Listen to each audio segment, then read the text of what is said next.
No.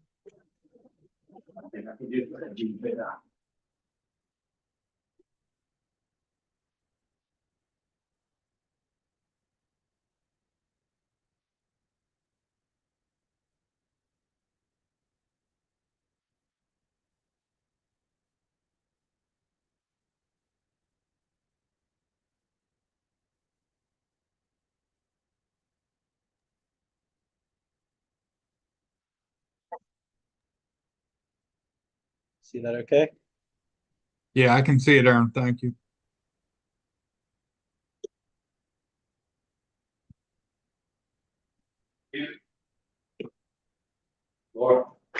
Lori, I think your mic's unmuted. Sorry.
Good evening and welcome to the Allegheny Clarion Valley School Board Workshop meeting for August 12th, 2024.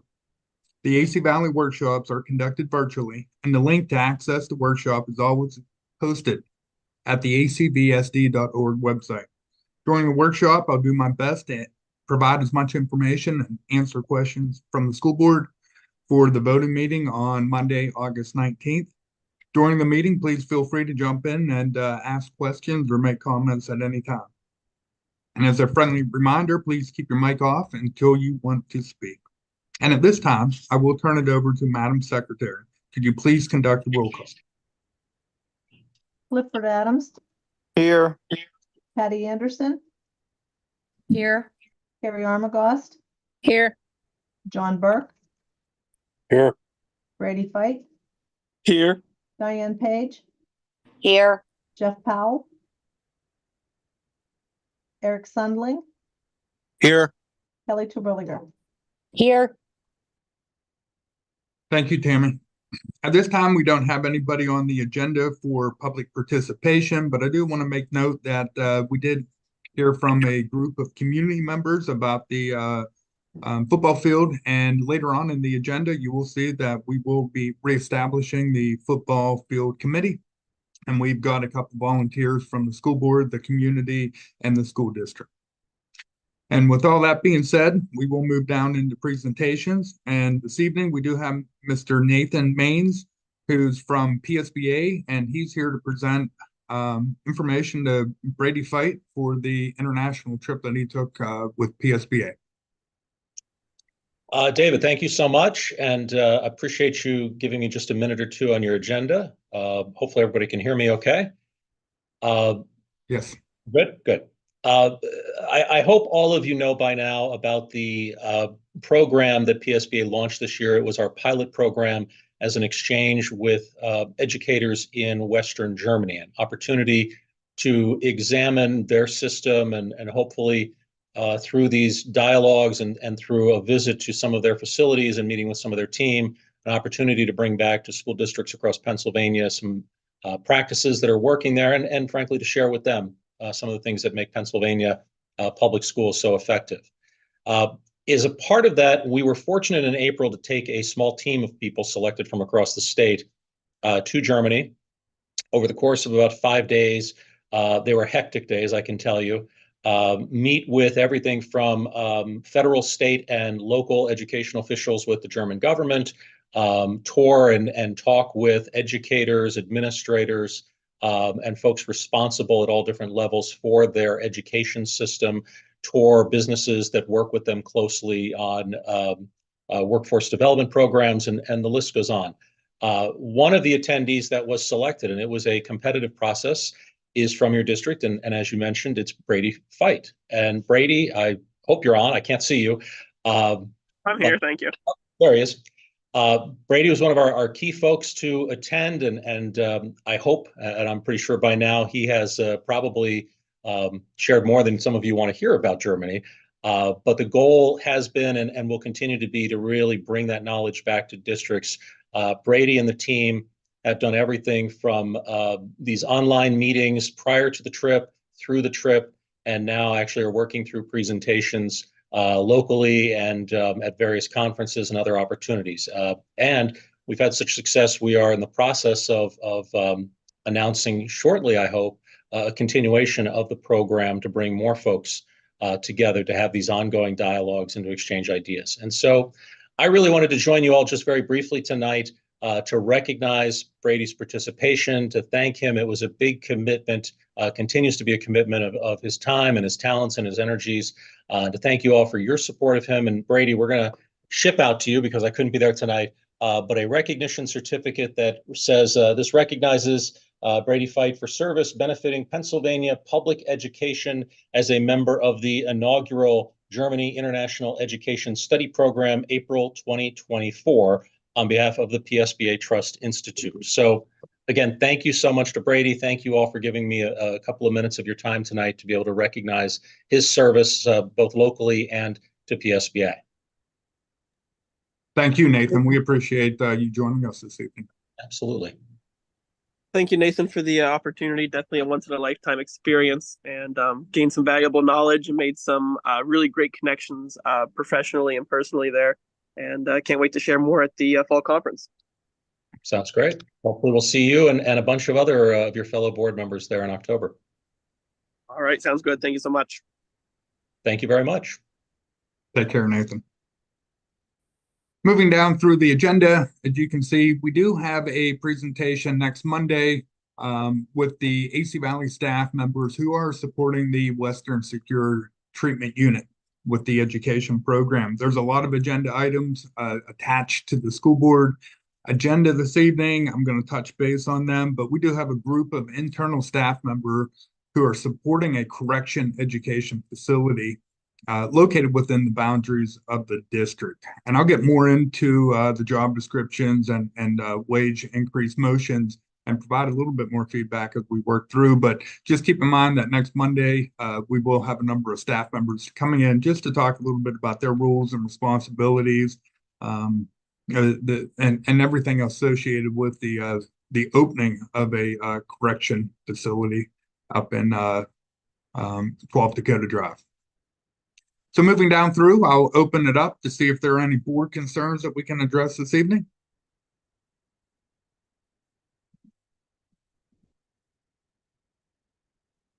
Okay, moving right into the consent agenda. Aaron, if you could take us to page 8. We do have a number of conferences in front of you this evening. One's a retroactive approval of a transition conference with Megan Bashline. She's one of our high school learning support teachers, and she attended a virtual conference over the summertime. We've talked about it, and this is focusing in on transition services and IEPs, and basically is supporting our students after they graduate and move on. And then you just heard Nathan Maines talk about a conference in the fall and in October 6th through the 8th at the Kalahari Resorts. That's a combination of PASA and PSBA School Leadership Conference. PASA is the superintendent organization that I belong to, and PSBA is the school board organization. And they pair up and they provide educational training to superintendents and school board members. I attended this one time a couple years ago and found it very valuable. There's going to be over 30 sessions. We're going to talk about strategic and effective board culture, building relationships with unions, school safety preparedness, high school athletic program compliance, leading through school directors turnovers, social media guidance, understanding financial metrics, school university partnership, legal updates, and much more. We do both. We did budget for both of those individuals to attend that. In addition to that, this evening we have Mrs. Logue, our junior senior high school counselor, submit a number of different requests. And in front of you this evening, we do have a monthly meeting that she participates with other counselors from Clarion County. And they work on post-secondary options, fairs, and networking. And then she also attends the IU meetings, which is generally consisting of speakers and any kind of updates and mandates coming down from the state. And then also she also attends the FIA financial aid workshop, which is very beneficial for our students. Any questions about those conferences? Okay, Aaron, you can take us back up. Underneath letter B, you'll see we have a number of emergency certified teachers. So if you can recall, we used the guest teacher program from the intermediate unit number 6 for years, and we've utilized these teachers as substitutes. Keep in mind here at the district, when we have a opening or a day that we need to fill a classroom, we contact the certified teacher in that content area first. And if there's nobody available, we contact a certified teacher outside of the content area. And if nobody's available, and then we go into our old guest teacher list, which is now just emergency certified teachers. And we have these teachers in front of you this evening. We're also going to, just for full transparency, add the other subs to this list for next Monday as well. And we could use these teachers throughout the school year in both buildings. In addition to that, letter C is we have a number of requests from PTO, and they did a really nice job as far as putting all their dates down. There may be some adjustments, which we can handle that internally. But the letter C, you'll see that's their monthly PTO meetings. We do have a room set aside for them, and we really appreciate everything they do for the school and the students and the field trips at the end of the year. Letter D is a discussion about the book fair, and you can see the dates attached they'll be in, and that's always a big hit and a fundraiser for them. And then new this year, on the top of page 2, you'll see that they have a idea about taking some small items around and selling to the kids during breakfast and lunch times. Then letter F, you'll see varsity softball. They're asking to utilize the high school gymnasium when open for dodgeball tournaments here in the wintertime on Saturday is from 7 to 7, depending on participation from others. Letter G, we do have a request from Brandy Gals, I believe her last name is. She wants to be a volunteer with the junior high cheerleaders. And we're going to talk a little bit more about that during personnel. But at this time, we have 30 kids out there, much more than what we expected at the beginning of the season. Brandy is helping out as a volunteer, but we are going to make recommendations to add a assistant junior high cheer coach. And then letter F is just a part-time employee, number 442, requesting a unpaid leave day. So at this time, I'll pause to see if there's any questions or comments about the consent agenda. Moving into finance and purchase, we'll be paying the bills on Monday. That's letter A through H. And this evening, letter I and J are synonymous of one another. And what we're asking for the school board to do is remove Andrea Stewart from our Farmers National Bank account under athletics, cafeteria, and scholarship. And then also to add Aaron Morrison to the following accounts. We did the exact same motion whenever Emmy retired and Andrea replaced her. And the good news is Aaron will be working with Andrea starting this week, a couple of days, and then next week, and we'll be monitoring that on a day-to-day basis. Andrea's done a great job helping support that transition.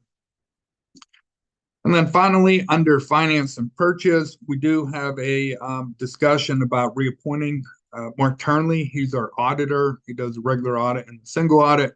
And as you can see, for the 23-24 school year, it was a total cost of $14,750. And they got a 3-year agreement in front of us. And the next 2 years is just gone up slightly to $15,000. And we found Mark and his crew to be very valuable to work with. Andrea supported them the whole way through the process.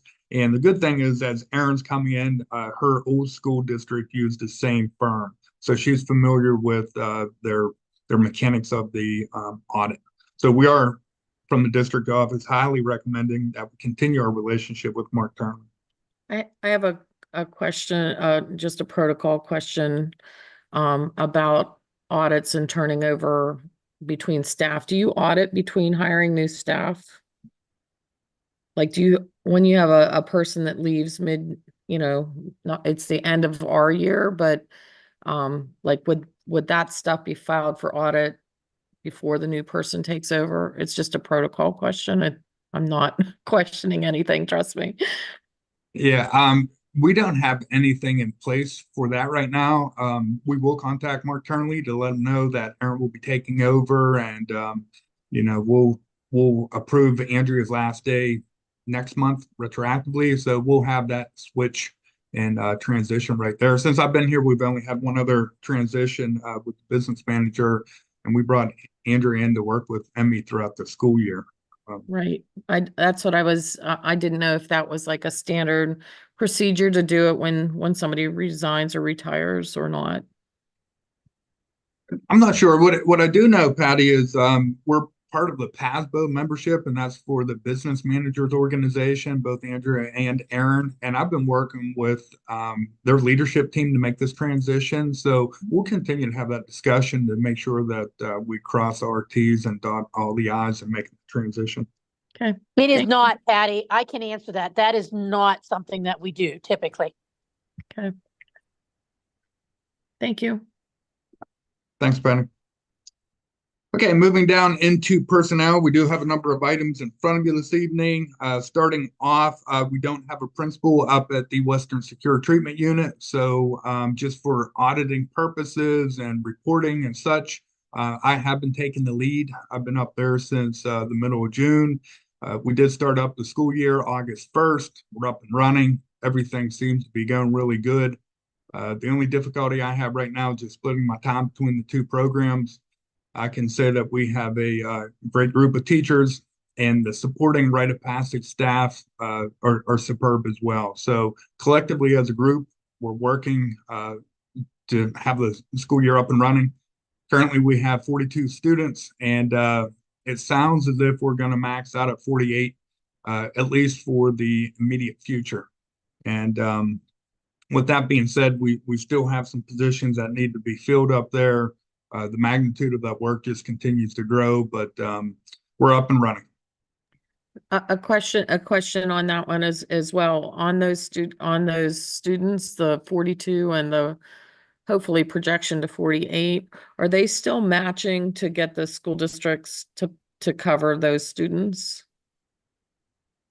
You're saying as far as the financial obligation of the Correct. home Yes. school district, yeah, we're still billing for them. I didn't know if there were some that were new or not. Like, I know we're not allowed to know that, so, Well, over the summertime, we've had 12 leave and 12 come in. okay.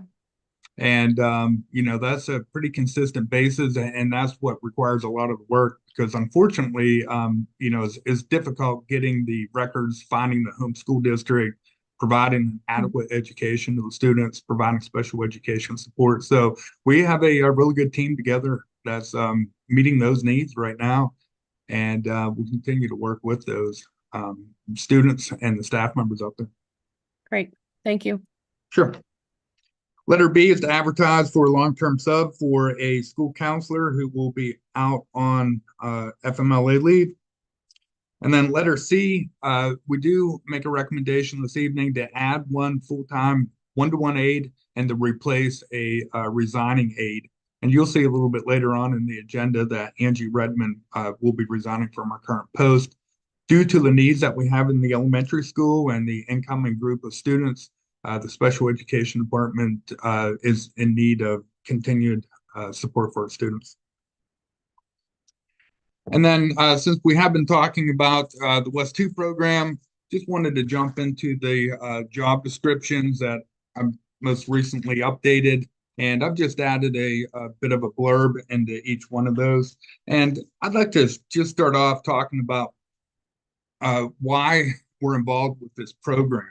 It was May of 2023 that I received a call from the Pennsylvania Department of Education that a new youth detention center will be opening up in the old Mid-Atlantic Youth Building. That building's been closed since 2020 due to COVID, a change in therapeutic approaches in the state of Pennsylvania and other items. With that being said, this program is run by the Department of Human Services in conjunction with the Bureau of Juvenile Justice. And there are several regulations out there that prohibit bundling of services. So what that means is the program that provides the residential services should not be providing the education program. There should be two entities in there. Sometimes they are bundled, sometimes there's no other way around it. With that being said, it is governed by a back of basic education circular. There's several of them actually, 1306, 4605, and 3800. But just keep in mind that these students are considered homeless and they're up there and they're responsible for the host school district. And AC Valley is a host school district. So it was our obligation to provide the education with those students. And at that time, I did a lot of work, reviewed all the BECs, made sure that we were in compliance, what we needed to do, and presented the school board with three different options. And option number one was to sub out the education program to write a passage. Option number two was to go through the local intermediate unit 6. And then option number 3 would be to run our own education program. And the school board chose option number 3 to run our own program. And with that being said, we've gone through a lot of trials and tribulation, but I had a 3-phase implementation program because as Patty stated earlier, how this program is going to run is we're going to be billing the home school district for the education of the students up here. And the revenue and expenditures are still relatively unknown with that. And as I presented those 3 options to DHS, BJJS, and PDE, nobody was happy with them initially. And the reason why is because we don't have the funding to be able to go out there and hire a bunch of staff members, teachers to run a program like that. My projection was phase 1 would be to implement a online learning platform, very similar to our cyber service program that we have here at the district. And then run the program for a while, build a district, build up some revenue so that we can start hiring staff members to provide the education. Not only that, but I was also concerned about providing highly qualified PA certified teachers in that program. So fortunately, they came back and provided us with a grant opportunity, and they wanted boots on the ground on day one. So the grant in the 23-24 school year is the same as 24-25. It was approved through the Department of Education, the governor's budget, and then also within the district budget in here of $2.35 million for each year. And we're also billing the homeschool districts to build up our base so that we can run the education program and provide educational opportunities for these students as required. So we did need teachers. We advertised and we provided our students up at the West 2 Center with certified English, math, science, social studies, PE, technology, and learning support. And we do need to add more learning support services up there. But with that being said, we also have a number of internal staff members that are supporting that program. And that's why I'm modifying these job descriptions, because if we didn't have the support of this internal staff, and we're still evaluating this as we're moving on, because there's a lot of work and maybe a little bit too much work for certain staff members that are on this list. But we also don't want to overstaff it and have a expenditure that outpaces our revenue stream coming in. So as we develop the program up there, hand selected a group of people that would be connected into it. Only myself and Michelle Austin has experience with the old Mid-Atlantic Youth, where that was a private academic provider. They ran all the education as well as the residential program. And all that we did was we did the billing. So it impacted the attendance officer, the accounts payable, business manager, and superintendent. Well, this program that we're running up there is, as I stated earlier, it's a correction facility, and we're providing the education that comes with a lot of work. And that's why I'm modifying the job descriptions and, making a recommendation for a wage increase for those staff members that are supporting that program up there. So first off, we have the attendance officer and student information manager. And the change that I added to that job description was just simply supports all aspects of the educational program at the Western Secure Treatment Facility, and we call it the West 2 program. And there's a lot of work that goes into reporting, and we'll hear a little bit more from Michelle next week. And then also the business manager, and again, the exact same statement, supports all aspects of the education program of the Western Secure Treatment Unit. We have the central office school board secretary, same language added to it, high school cyber coordinator, and I added curriculum specialist because we're doing a lot of work in that program. That is a completely new job description. We did not have that. So I had worked with Julia, had to review it. And basically she's overseeing the online learning platform. And we're using that platform to provide the curriculum basics of the core content as well as the special subject area education for the students. Hopefully, we'll be able to replace a majority of the core content curriculum in the near future. And that's part of the reason we brought on our director of education. And I'm going to talk a little bit about how we were able to tie her into this grant. But we're working on curriculum. But right now, all the curriculum is going through the Edgenuity program, and it's aligned to state standards, and our teachers are providing the direct instruction. They're using that as a basis and a guide. We also have the district secretary. Just keep in mind that was a part-time position that went into a full-time position with benefits. And this person will be supporting all aspects of the education program, including collecting student paperwork, student arrival notification, helping to bill homeschool districts, supporting the special ed department when needed, records retrieval, and supporting the administration where needed. The principal job description, that was new as of October of 23. And the only adjustment I made to that, and it was one piece that we were lacking and continuing to work on right now, is the initial local assessment. So The modification came with ensuring that all new students would do to the West 2 program is supported and provided local assessments. And this will help making the transition and to ensure that these students are aligned to the correct educational program. And then the school psychologist just made a slight modification that she's responsible for diagnostically evaluating each child referred to the district and the Western Secure Treatment Unit. So she's working up there to not only review records, but also provide evaluations. Our junior, senior high school counselor, I just added where it said district, I added and the West 2 treatment facility. And she'll assist with the enrollment process and has been vital to ensure our compliance with the education of the program.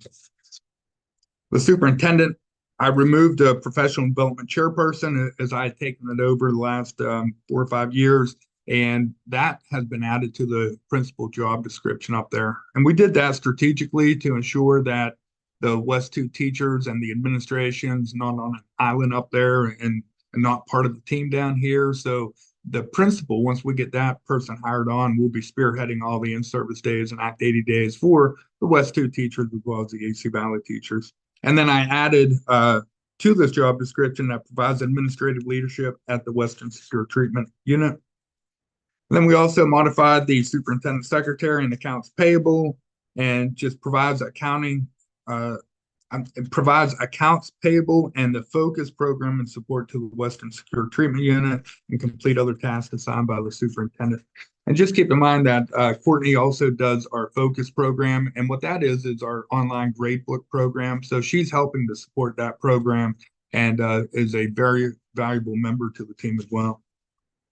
And then finally, we have the 2 technicians. We have the technology technician and then the support specialist. And not only are we one-to-one up there and we have several new staff members and online learning and working with a different provider, we also added, just under $710,000 worth of online virtual vocational programming up there too. So Jeff and Aaron's doing a great job supporting the program, and everything seems to be going in the right direction with these current staff members.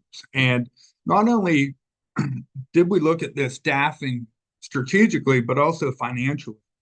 And these staff members have a really good knowledge and basis of how to run each of those departments. So I didn't want to make a recommendation to hire brand new staff members up there to do this. Not only is the program brand new and we needed some experience and support from staff members, but also financially. We were initially told that there'd be 60 kids up there and it'd be about 40% special education rate. And right now, like I said earlier, we're at 42 kids. We'll probably top out at 48 is what I'm being told by DHS. And there's about 80% special ed. So we're using the exact same billing rates as what the outside cyber schools are. And we're still working on them. We don't know what they are for 24-25, but they're just right around $20,000 per general ed student and just over $4,000 for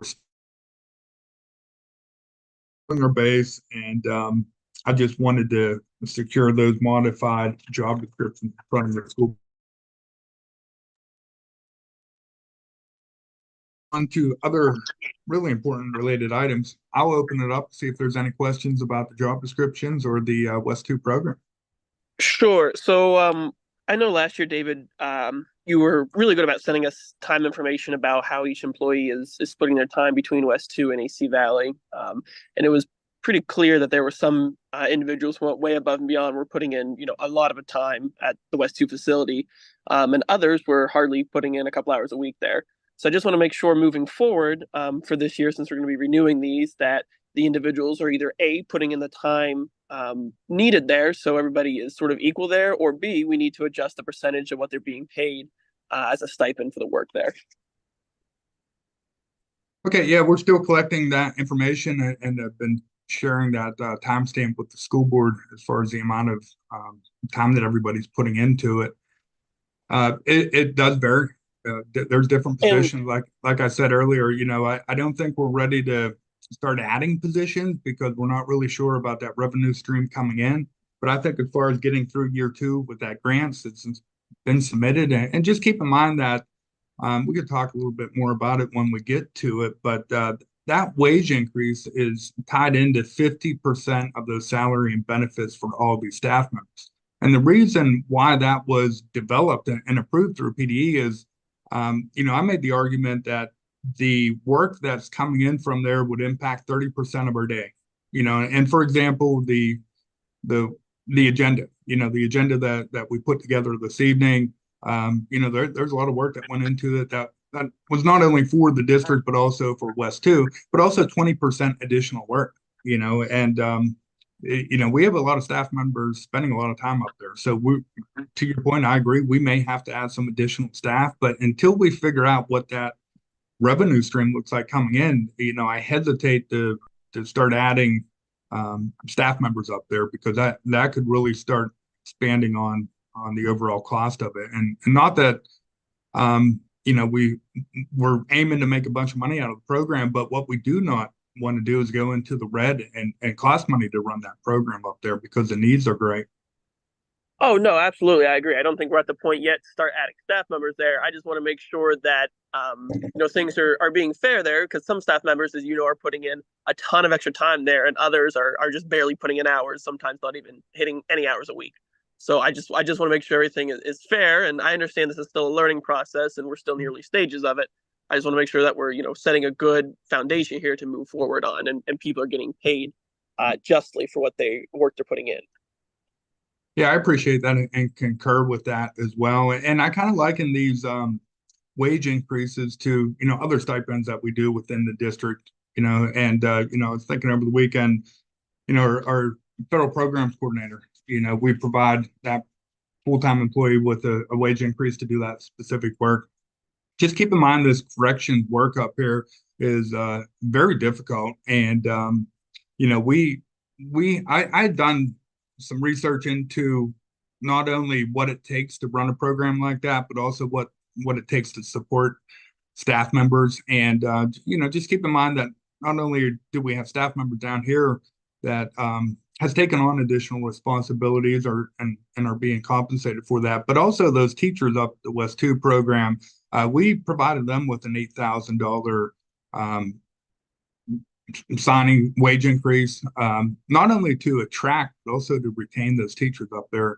And we also had a modified work calendar as well, 4 days a week from the beginning of August till the end of June. And that provides a more rounded education for the students, but also gives the staff members a little bit of time, for the weekends to regroup, because it's a very emotional and, trying situation. David, just a quick question. Rather than amending all of the job descriptions, is there a way to just create an addendum for those job descriptions to separate it from their main job duties at AC Valley, and then also establish, kind of a pay rate that is separate from their AC Valley one? I'm just thinking if something happens to West 2 and they fold, we're redoing everything all over again. And, I hate to talk about any wage increases that are, kind of rolled into their regular salary. And maybe I'm misunderstanding the wage increases, if those will be paid as a stipend or if that'll be rolled into their pay.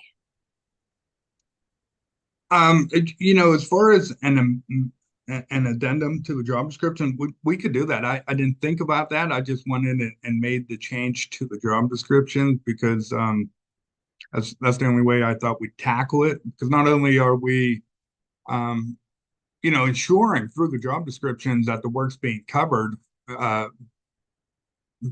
just thought we'd build it right into it. But that's an interesting concept, and I can continue on that conversation with you, Terry, because I think you have a little bit more HR experience than me. But as far as the wage increase, no, that's why we have them back in front of the school board, because they're a year-to-year basis. It's for the additional work that goes above and beyond. and that's why we have that motion back from the school board, because once the grant goes away, we're going to have to reevaluate, the involvement of those staff members. There are some staff members that their work up there is going to be diminished once we have the program going up and running. For example, the superintendent right off the bat, once we have a principal up there and running, and I transition the person through, the superintendent will oversee that program like every other, and there will be no wage increase. The business manager that we hired on, we have that basically embedded. We provided her with that in her salary, because that work will continue to be there through the business office and continue to evaluate some of the other staff members. There probably are some staff members that we're going to have to add up there, but I hesitate to do that quite yet.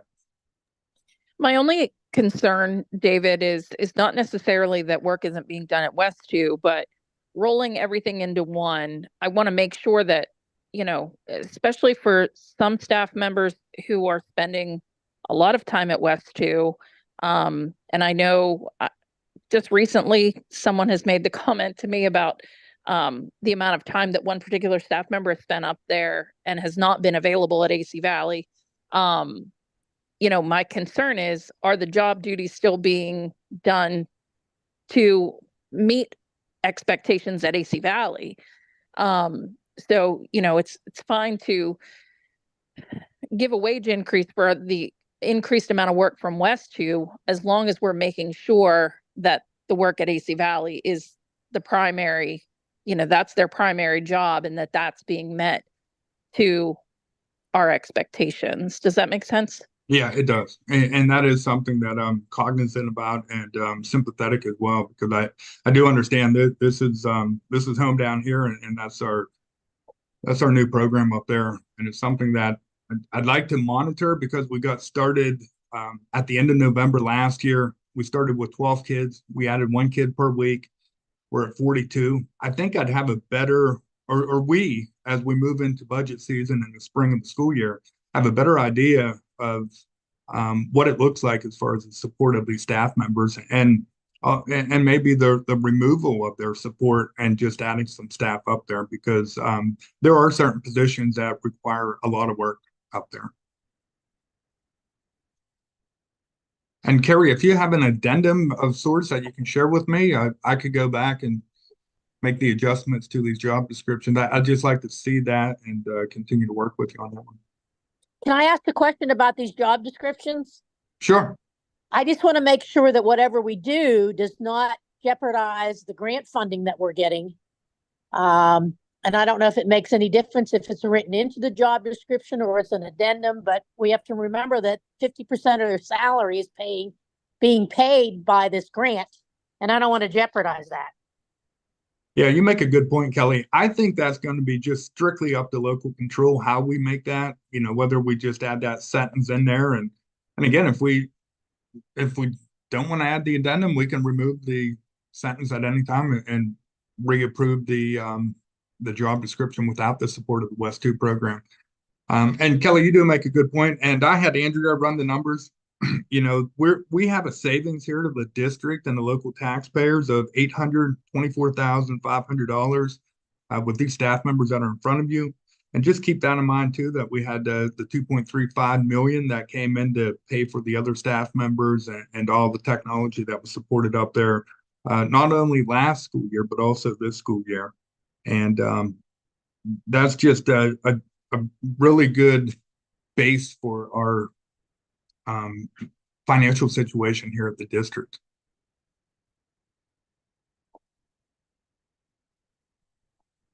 Okay, so we'll leave them as is, and Carrie, if you can share with me an addendum that maybe for an example, and we could take a look at that, and we could put these on hold, or maybe we can make a change before next Monday. Okay, moving down through letter P, in front of you is a recommendation to increase our secretarial, custodial, and cafeteria staff from an hourly rate of $10 to $13.66. And that was an ongoing discussion that we had. We don't have a whole lot of, we don't have any custodial subs not very many cafeteria or secretary subs. So this could help to not only keep the ones that we have, but potentially attract new substitutes here to the district. Letter Q is a resignation from our assistant softball coach, Kathy. And then also letter R is a advertisement to fill that assistant softball coach position. Letter S is the resignation of elementary girls basketball coach, Faye Gibson. And then also to advertise for the vacated elementary basketball position. And just keep in mind that we have in the teacher's contract, the elementary basketball coach wage, and we have that wage and it's split between boys and girls. That's just notoriously how it's been done. It could be an ongoing discussion with new contract agreements, but I just want to be open to the school board and to cover a basis with that position right there. That program does continue to grow. I think that we need to reevaluate that with the next contract. In addition to that, we have letter U, which is a letter of resignation from a 3-hour employee, Jenna Stefanacci.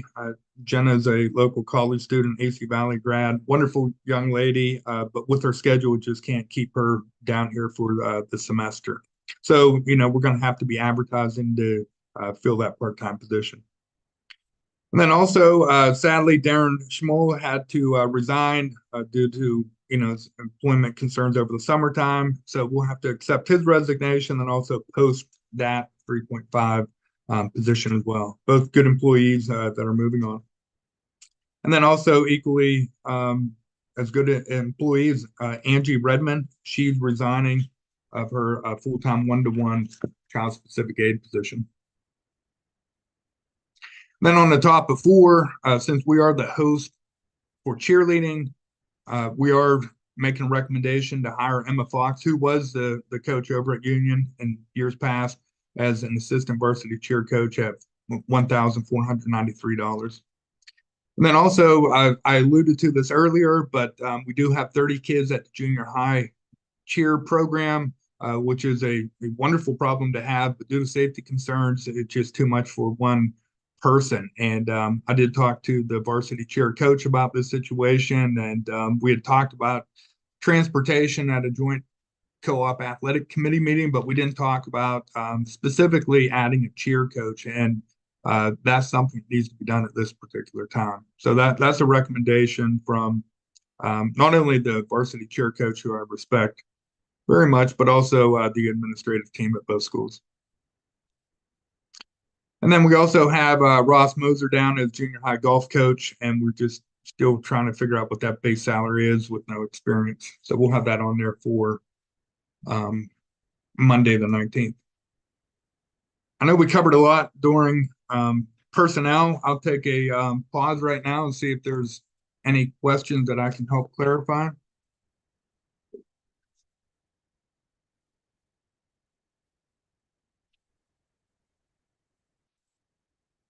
Okay, moving on down through, these are the wage increases that we had talked about. This is a one-time, 1-year, 2-year grant, but 1 year for this particular year. So the school board this provides the school board with the ability to, once the grant goes away, to have latitude to make changes here. And that's the reason why we worked with the solicitor and attorney Kuhart to develop these motions. They reviewed everything, put it back in front of the board.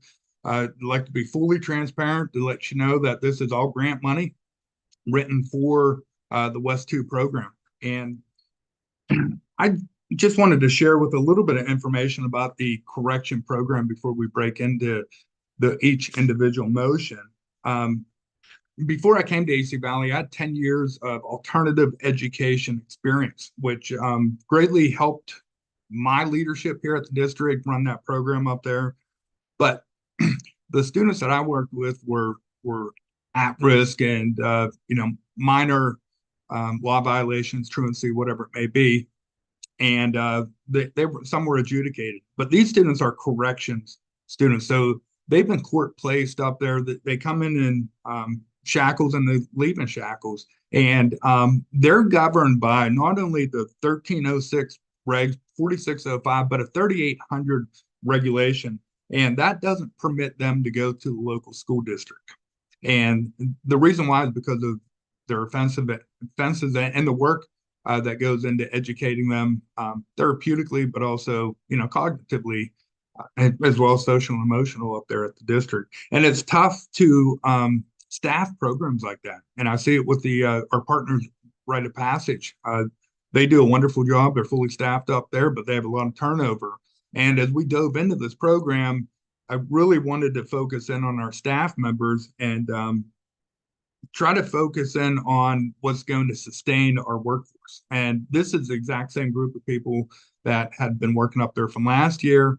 And the staff that we have up at the facility, we had one teacher resign to go back to further his education. Unfortunately, we've been able to replace him. So not only are we providing a wage increase for these staff, but the staff members up there have a wage increase as well. Just a little bit of research, and this came from Gary Cornelius. It was published in April 2022, The Fallout Stress of Working with Corrections Students. Corrections is short-staffed for many reasons. It's a dangerous situation, and a lot of time law enforcement agencies are involved. They need good people to supervise these students for the time that monitoring them. And there's a number of reasons why it's tough to staff them. And it's anti-corrections sentiment. COVID-19 ran a lot of people out back in 2020, the lack of recruitment, safety, and then the stress associated with it. And then in addition to that, there was a workforce issues and corrections. It was written in 2019 by John Russo. It said the backbones of corrections is the workforce. So having the right people up there supporting the programs in great need for our success. And keep in mind that everything's going good up there, but it's very difficult work. I mean, there are fights that break out on a fairly regular basis, even though we do our very best to support the kids. And there's 2 staff members in the classrooms from Rite of Passage and educational liaisons, as well as our staff. But it's stressful work, and our goal is to try to keep the staff members up there. This published article, and it was through the National Institute of Justice, it said the corrections officer vacancy rate in a lot of prisons, and look, keep in mind too, if that was a prison up there, we'd have to run the education program, is 50%. And this study was done in Mississippi. And it was just the nature of the program, and it was tough to keep. And then finally, just one, and again, these are things that I looked at to try to think long-term, incentivize the pay. And there was a study done April 16, 2023 by Natalie Kirsch, and it was research notes, how to incentivize pay can attract and retain teachers. And it was a study that was done through the National Center of Analysis of Longitudinal Data and Educational Research. And they found that performance-based pay incentives in one of the nation's largest school districts helped to attract and retain teachers. And the authors also found that stipends were key to educator retention. So that was the reason why we were able to, make the recommendation to get staff members up there and also keep them and support them. So as we talked about earlier, we do have the grant, and the wage increases for this year. And again, that's a 1 year, not compounded annually, just 1 year wage increase for this group of staff members is a combined grant funded $130,473. And that's why, I hesitate to move forward and start hiring staff members. For example, if our technology technicians are overwhelmed up there, then we're going to have to put somebody in, but that person could cost the district, $100,000 or so, give or take, depending on wage and healthcare benefits. So if we do that for technology and school counselor and a full-time secretary, we could be just the opposite, $500,000 before we know it. So we just need to be supporting the staff members that are working up there at this time, but also have a firm understanding of why, we're providing that wage increase. But also, next week, we can hear from the staff members as well, and they can share more information. So we have Aaron Howell, Jeff Raybuck, Minnie Logue, Julie Raybuck, David McDevitt, Andrea Stewart up until her last day, Courtney Chalmers, Michelle Austin, Tammy Thompson, and Anna Smith. They're the internal staff members that are supporting the program. We also have our Director of Education. 50% of the salary and benefits are associated with the West 2 program. We've also increased the time with the Special Education Secretary to help support the special education program. And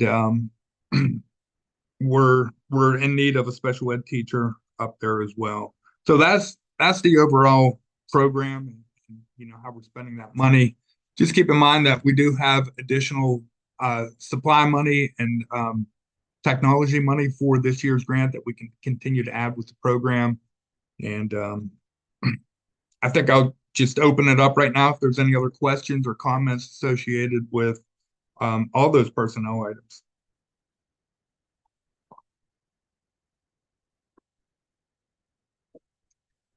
Okay, moving into instructional strategy, I'm going to hand it off to Mrs. Sherman, elementary principal. She has a number of items that she would like to share with you, and then I'll jump back on. Lori? Hi. So tonight I just wanted to go over the TSI designation.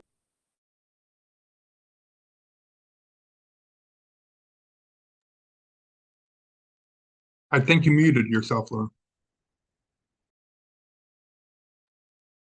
I'm sorry. Can you hear me now? Yes, we can. Okay, I apologize. I'll just start over because I'm not sure when that happened. So I wanted to go over the TSI designation plan that we have been creating at the elementary school. I sent our draft to David to take a look at today, but I was waiting for Robin Philman from the IU to check back in with me after she received the draft, which she did at the end of the day today. And there's a few things that we need to clean up language-wise, and she gave us some recommendations, but we have been, we were designated December 14th of 23. I think David first informed the board of it at the February board meeting. And then late spring, they put out the requirements for what the plan had to have. And so pretty much since the end of school, Dr. Maines, Trevor Heil, and myself have met to go over what needs to go into the plan. We collaborated with Robin Philman, as I said, from the IU, trying to put together a plan that meets the state requirements and focuses in on what we needed to improve. So just a little bit about the TSI and what that means. It's targeted support and improvement. It's a 1-year designation given by the state, and they consider it an early warning system for at-risk student groups. In our case at the elementary, our students with disabilities group was identified as being below the state targets in achievement. Our percentage was 19.48%, and the state's target is 34.71%. So that was a pretty significant increase that we needed to make there. And then in attendance, our students were at 68.68%, and the state's target is 72.2%. So a little bit better there in terms of meeting the state minimum of 72.2, because for us, that's about 1 or 2 students. However, even at 72.2, we feel that it's pretty low and is something that we want to work on improving. These designations that we received are based on our 2022-23 PSSA results and attendance data. So they are not 23-24. And as we talked in many of our meetings, that's kind of the flaw with this designation process. They use that 22-23 data. The 23-24 school year has come and gone. So we didn't have a chance to target in the 23-24 school year, what was going on in 22-23. So it's technically 2 years later that we're targeting the problems of 2 years ago. So at the end of 23-24, we could have improved or gotten worse. And that data is not going to matter. So hopefully by the end of this year, we will come out of this designation. But as I said, it's a 1-year designation, unlike the CSI designations that are longer and require a lot more commitment to a plan. So as far as our plan, we wanted to look at how we could address the difficulties of improving attendance and achievement. When I submit the plan to you, I would suggest that the highlights that you're going to want to look at are the the goal setting, and the action plan. We did have to write the plan to address the whole building. You don't just address the subgroup. That's part of their requirements. So, and that's not a bad thing because there's room for improvement overall as well. So when you're looking at the plan, it's not going to just designate the data from that subgroup. It's going to have school-wide. Under attendance, what we've basically set as our goal is to increase attendance to 72.2% or higher in order to meet those state targets. And under our action plan, the two things that we plan to do is monitor attendance more regularly, at least monthly, looking for students who are attending less than 80%. And then the second part would be to call home to those families, try to determine what the barriers are to the students' attendance, and figure out how the school can help remove those barriers for the family. And under achievement, they only designate the 19.48% was under ELA, but they do require you to address both ELA and math. So we did address both in our plan, but our goals for both are the same.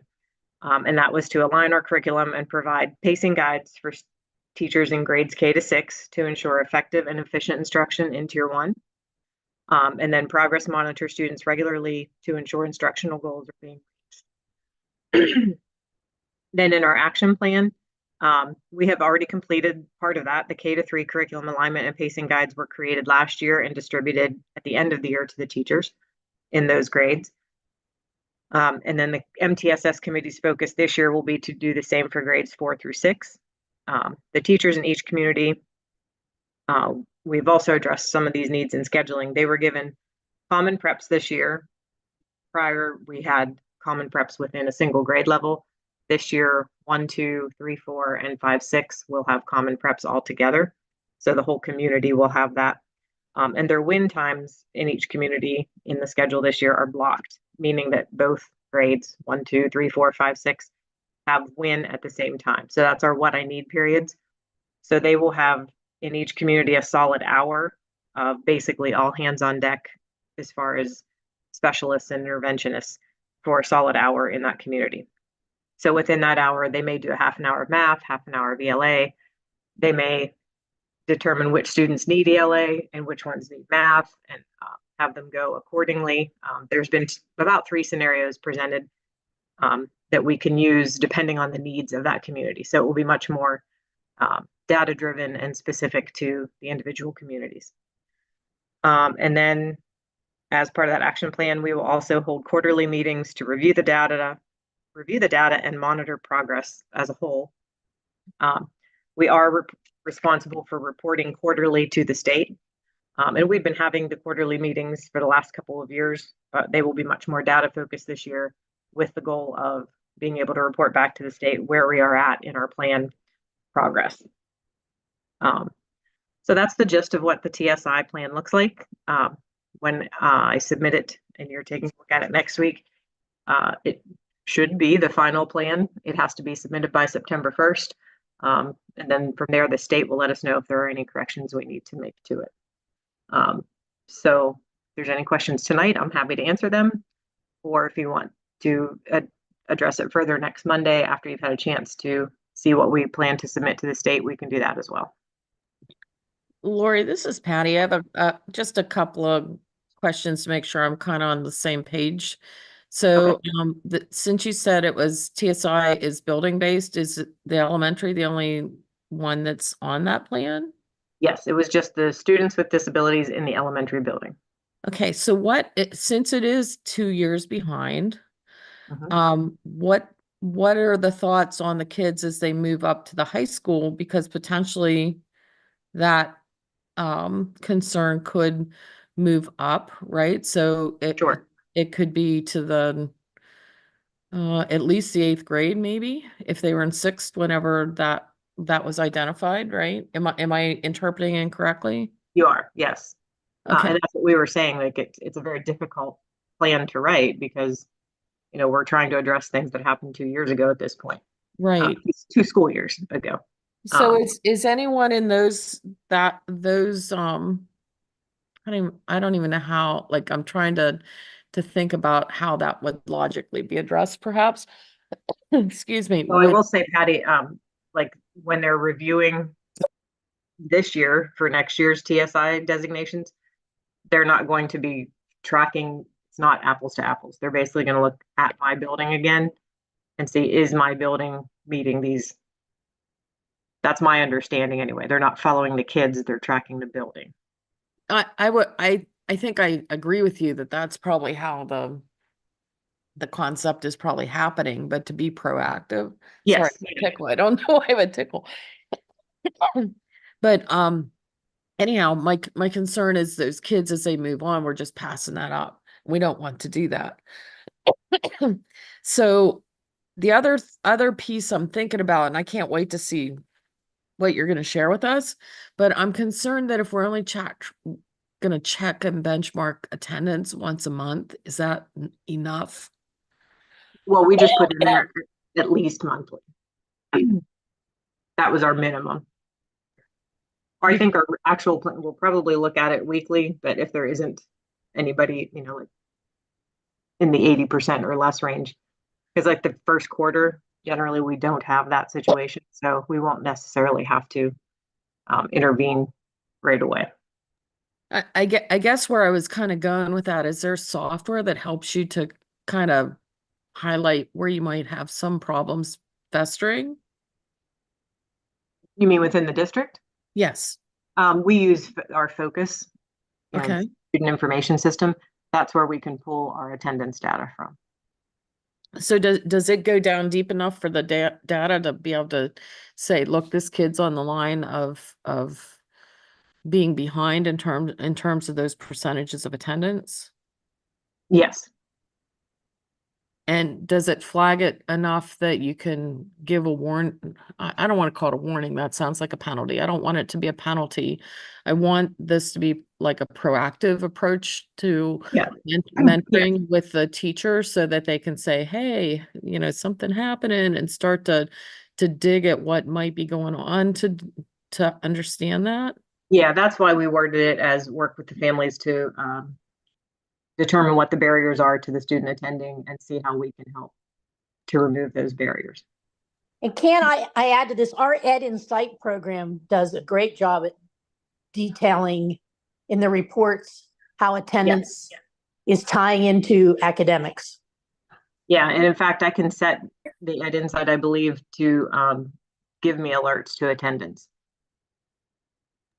Okay, that sounds good. I just know that once I get behind, there's that sense of hopelessness. I'll never catch up. Nobody care, you know, and you don't want that fostering in those kids, especially from kids that may need support in different ways than others do.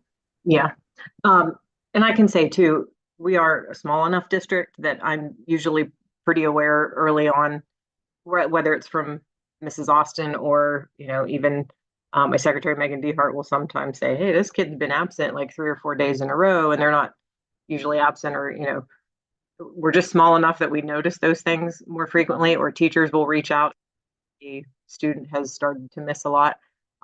So I do feel like we already do that to some extent. You know, as soon as we become concerned about a student and why they're missing, we reach out already. And Mrs. Rice is part of that process as well. So this will just be a little more data driven rather than narrative driven. Sure, I agree. Yeah. I agree with that 100%. Thank you. Sure. Okay, moving down through the agenda, we also have in front of you the Unified Champion School Memorandum of Understanding. This MOU summarizes a partnership being created between the Special Olympics Pennsylvania, SOPA, and the Allegheny Clarion Valley High School for the development of a Unified Champion program designed to lead to more inclusion and accepting school environment. The 3 components are interscholastic United Sports, inclusive youth leadership, and whole school agreement. And this is the Bocce agreement that we had talked about last year. If you recall, Megan Bashline and Dr. Maines had presented this during her presentation. Dr. Jordan's on board. This MOU provides our school district with a bocce coach stipend of $1,000, one portable bocce court, one set of indoor bocce balls, bocce ball equipment, 6 cones, measuring tape, 16 unified indoor bocce competition polo shirts, and training resources. And Mrs. Bashline, Dr. Maines, and Dr. Jordan are all in favor of this MOU. In addition to that, we have in front of you the Act 48 Committee. This is a group of teachers and community members that will work together to provide professional development ideas for our training. It's also part of our comprehensive plan, and we continue to work on that for the up and coming school year. This is a requirement in the plan, and these folks will all put in input into our professional development, but also keep in mind there's a lot of state mandates, whether they're safety, Act 55, or literacy training or whatever it may be. There's a lot of requirements that we have to do as well, but it's good to have a group of these folks together. And I'll pause for a moment to see if there's any other questions or comments about instructional related services before we get into policy.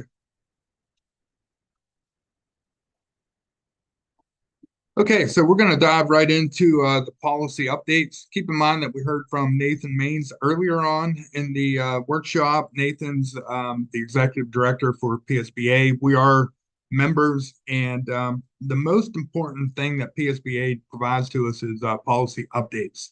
And in front of you this evening, we have a number of updates that are associated with Title IX changes.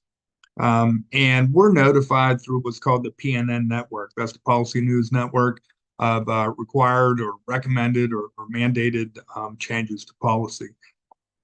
So this issue of the Policy News Network includes updates to policies related to the recent amendments to the Title IX regulations regarding sex-based discrimination and harassment, the U.S. Equal Employment Opportunity Commission's enforcement guidance on harassment in the workplace, the PA Human Rights Commission's regulations, the Pregnant Workers Fairness Act, and the PUMP Act under the Fair Labor Standards, as well as policy updates reflecting the requirements for a moment of silence on the September 11th tragedy. An updated copy of the school staff trainings attached as well. So as we dive into it, we have several policies that will be updated, starting off with Policy 103, discrimination and harassment affecting students. And the policies are updated. I'm just going to go through and just highlight some of the changes. First off, we have Title IX regulations. So we will be communicating these changes on the district website, staff members, print, whatever it may be. We will have our Title IX notice of discrimination, and that will be posted and shared with students. And we also have reporting forms as well. Keep in mind that Dr. Jordan is our Title IX coordinator, and I am the compliance officer. And we'll be working together on several of these items.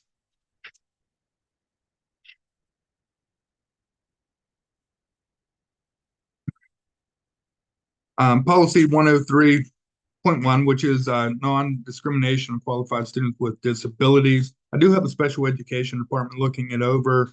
There's some terminology changes, some additions to it. For example, retaliation. District and its employees are prohibited from intimidating, threatening, coercing, discriminating, or retaliating against individuals. So any kind of changes are in bold, and all the school boards have a copy of all these policies. The only item that we're working on right now are the report forms, because they are changing our current procedures that we have in place as they're associated with procedural safeguards. And I'm looking at whether we blend our current documentation in with this updated policy, and I'll have more information for the school board as we continue to move forward. And that's the same with the harassment policy we're touching base on a little bit later on. We might be able to have the same forms so that the kids or the staff, or whoever it may be, if they want to make a report, or if they have some kind of threatening behavior that's impacting their day to day, then they'll have access to that same report. We also have policy 234 in front of you. This policy is pregnant parenting married students. It was last updated in 2003, and it's significantly changed. And that's all associated with pregnant rights of students. You know, for example, they deserve breaks during class. They can have some intermittent absences when needed for medical appointments, voluntary leave of absence, access to online or homebound instruction, changes in schedule, extension of time, allowing for student flexibility as far as sitting, standing, moving around, access to appropriate facilities, and counseling, just to touch on some of the more important areas.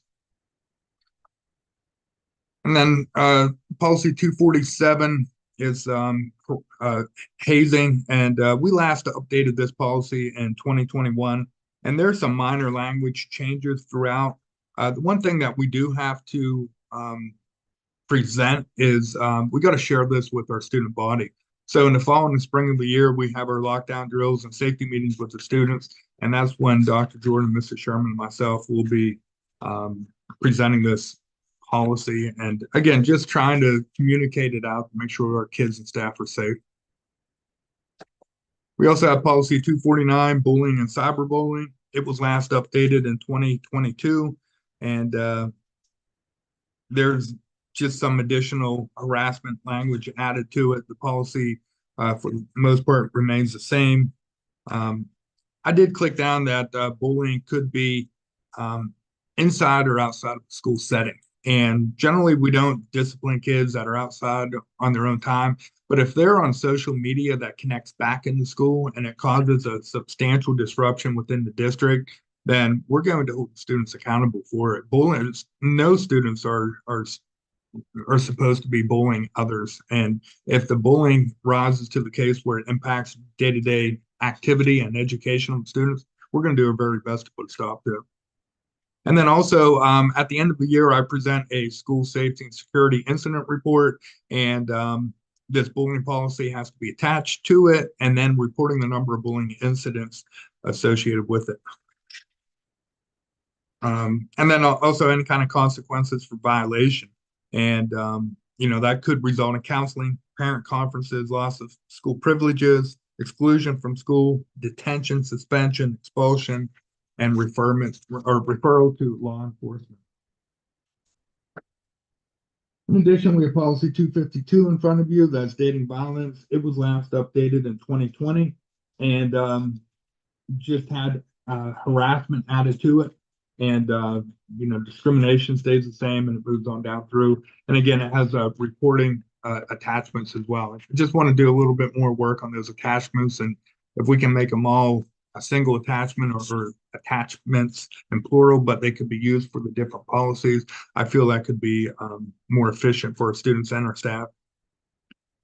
And then we also have educator misconduct, policy 317.1. It was last updated in 2020, and it has some minor language changes and all tied back to harassment, sex-based discrimination, or such. There was only a couple changes in there. And then personal necessity leave, policy 336, that's in front of you this evening as well. And I'm not sure really how that's tied into Title IX. I think it may impact the FMLA association with it, but there's some minor language changes, and that's aligned with our current procedures. And then policy 709 does not have anything to do with Title IX, but it rather has to do with campus safety. And this policy was last updated in 2003, and there's a drastic overhaul. I presented this policy to the safety committee here at the district. We've reviewed not only the policy, but also the attachments, and we're all 100% making this recommendation.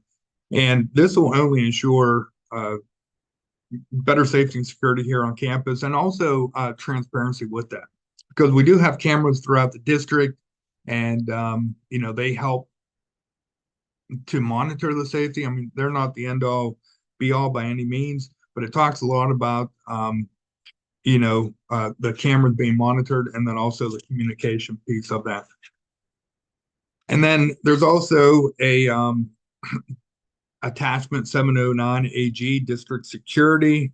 And this provides us with pretty good idea as far as what needs to be done during the day and during the evening, as far as, for example, building access during school hours. All entrances to the buildings will be locked at all times during the day.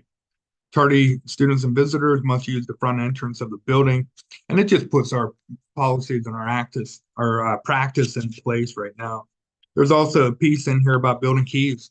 And there's a form that's tied into that key receipt and acknowledgement as well. And that can help our new maintenance director, James Bass, not only distribute, but also return keys.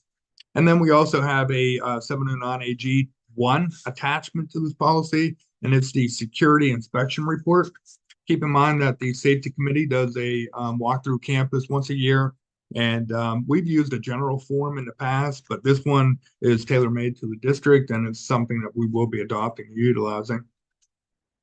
And then also, like I had started out, is video surveillance and the requirement that we have for notifying our community and procedures that we have as well. Because we have the video cameras inside and outside of classrooms, hallways, cafeteria, gymnasium, stairwells, and such. And then, attached to that is just a notice of video surveillance. And again, just good communication out to everybody. And then policy 807, that is tied into our Title IX obligations. And that's information associated with the moment of silence on the anniversary of September 11th. But also the board shall direct employees to conduct a brief period of silence or meditation as part of the daily opening exercises. Silent prayer or meditation shall not be conducted as a religious service or exercise, just a moment of silence, similar to what we do at the board level. And then also our last policy is policy 824. It was last updated in 2020. And is maintaining professional adult and student boundaries. And it just has some updated information, terminology associated with that. And again, trying to keep the adult and student relationship professional and tailor-made to nothing more than educational reason. And then it also has a little bit of language tied into there for harassment. So we still have a little bit of work to do on those attachments with the reporting forms for a couple of the harassing policies and 103 non-discrimination of students. But the language presented from PSBA is very helpful to get us started. School board members, you have that in your file, and please review that and ask kind of questions that you have, and let's continue to update our policies. Are there any questions on the policies that we have in front of you this evening? Okay, James will be here to talk a little bit about facilities. James and the crew have been working very diligently. The buildings look fantastic. The grounds look really good as well, and we're getting ready for school. That'll be starting we'll get teachers on the 19th and the students on the 21st. And then under transportation, we do have Pam Meyer. She's asking to add Carol Schweitzer to her approved list. And then also Pam's adding a 2016 Honda Odyssey. And at this time, I'll turn it back over to Mrs. Sherman. She's going to talk a little bit about the bus routes and changes that she and the contractors have been working on. Yeah, so as you know, we had a retirement of Marcia Pollock and did not have a driver for the bus 4 route. And we had approved the man from Union, his name's escaping me right now. But he had expressed interest, followed through with everything up to a point. And then both Courtney Chalmers and I were reaching out to him to, make sure that he had secured a driver and was ready to take over the route. And he just completely quit responding to us. We couldn't get him by phone. We couldn't get him by email. We even reached out to a Secretariat Union and asked her to let him know that we were trying to get a hold of him. And she said she did do that. And we still didn't hear from him. So I moved on to another lady who had called me expressing interest, who I had said, we already had somebody that we were looking at, but I would keep her information. So Courtney Chalmers ended up calling her back, and she was no longer interested. So at that point, it was getting down to the wire, and I called in Stan Bailey and Rich Bobbert, who are my two main contractors, and who both have buses that are the most in the area that bus 4 was in. And the three of us spent a morning sitting down and figuring out how to absorb that bus 4 route. So we were able to do that. Bus 7 will absorb the majority of it. But that did lead to like a domino effect of us having to move some students off of bus 7 to other buses. It was kind of a puzzle to put together to make sure, one, that we didn't overfill any buses, and two, that no student would be on the bus for, extended lengths of time. And I'm so thankful for those two gentlemen coming in and helping me. They made it much simpler than I thought it was going to be. We are still tweaking just a little bit in the St. Petersburg area. Facey's bus stop has about 18 kids that are assigned to it. There's not necessarily that many kids that get on every day, but as you know, we're a hazardous route school district, so all of our kids get assigned a bus. And, therefore, we can't put more than 72 on a bus. So even if they never ride or hardly ever ride, they take up that space. So we do have a couple options for how we're going to smooth that out. But we're also waiting. Tomorrow we have one more round of new student registration. And that's the last of the planned new student registrations. We always get a couple that walk in the door the first day, but once that happens, we should be able to make sure we have tweaked it so that we are in compliance wise with all of the buses, and we know where everybody's going. All the contractors are currently working on updating their routes and route information for the website. Because under the transportation tab, we have by bus, like what route they follow and about the approximate pickup and drop off times for each of those routes. And for several, because probably about 4 or 5 of our buses have either taken on some new kids or, given up some kids, it's going to change. So once they get that information into me, and I make sure that I have that to Aaron so he can update the website, I'm going to put an all call out by bus to families so that they know what bus number their student has been assigned and which one to look at on the web page to look at their approximate beginning and end times. So that's kind of where we're at with the buses right now. It's been a lot more work than a normal summer, but I feel pretty good about what we've done. I will say at this point, though, we cannot consolidate any further.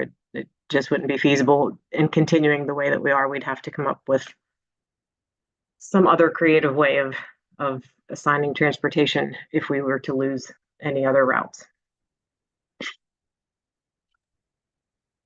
So, Are Lori, there I any have a questions question for Lori? I do. So if do you have a plan in place if a driver were to call off for a day, since we're so short on routes as it is right now? Yes, some of the contractors still do have substitute drivers, who are willing to fill in here and there. They just don't have any drivers who are willing to commit to a route every day. Yeah. Okay. All right. I just want to make sure we got. Yeah, and it used to be that we had each contractor kind of had their own substitutes, but they're even so hard to come by at this point that the contractors are pretty good at sharing. They will allow their subs to sub for other contractors' buses just to make sure we cover everything. Okay. All right. Thank you. Yep. Thanks, Lori. Sure. Just as we finish off this evening, a couple items under miscellaneous, and the first one is to reestablish a football field committee, and that committee will start meeting as soon as we're approved here and dive into our football fields and to get them up to playing so that we can bring the home games back home. That's going to be Clifford Adams, James Best, Stephen Buzzard, Brady Fight, David McDevitt, and Len Myers. And Stephen and Len their names were shared with us from the some of the parent groups that we had met with last week. So I'm really excited about that, and we're going to dive in and see what we can do to get our fields back to where we're proud of them. And then in addition to that, we have So just a point here, David. I just want to make everybody aware, because I'm assuming we have a lot of people listening, like we had at our emergency meeting last week. Nothing is going to happen quickly with this football field renovation. It's going to be a couple years until we are able to get onto that field and play. Believe me, I want to be able to get on that field and have our kids back at AC Valley just as much as anybody else, but we have to do it the correct way. We have to do it a way that the insurance company is going to give their seal of approval, because there's no sense of rushing into something and not getting their seal of approval and just wasting a bunch of time and money. So this will not be a quick process. It will be a very lengthy process, but the goal at the end will be well worthwhile.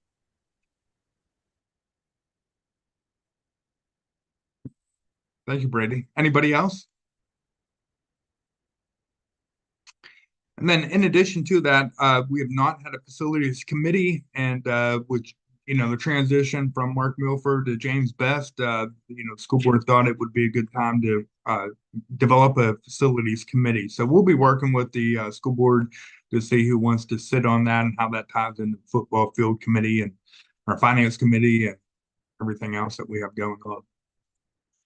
And just keep in mind that there will be other reports next Monday, but I'm still looking at potentially hiring a special education teacher for the West 2 program up there. That is in the grant that we had talked about earlier. I'm meeting with a possible candidate Wednesday, so there may be an additional item with that. And then also we have a long-term substitute teacher that we need to put in place for a teacher who's out on FMLA. So we're working through some of our recent candidates who applied for our elementary position to fill that. So we're going to see a couple more agenda items added underneath personnel. So with that being said, I'll open it up to the school board and see if there's any parting comments. And if not, just keep in mind that we meet face-to-face at 6 o'clock on August 19th in the auditorium, the cafetorium down here at the elementary.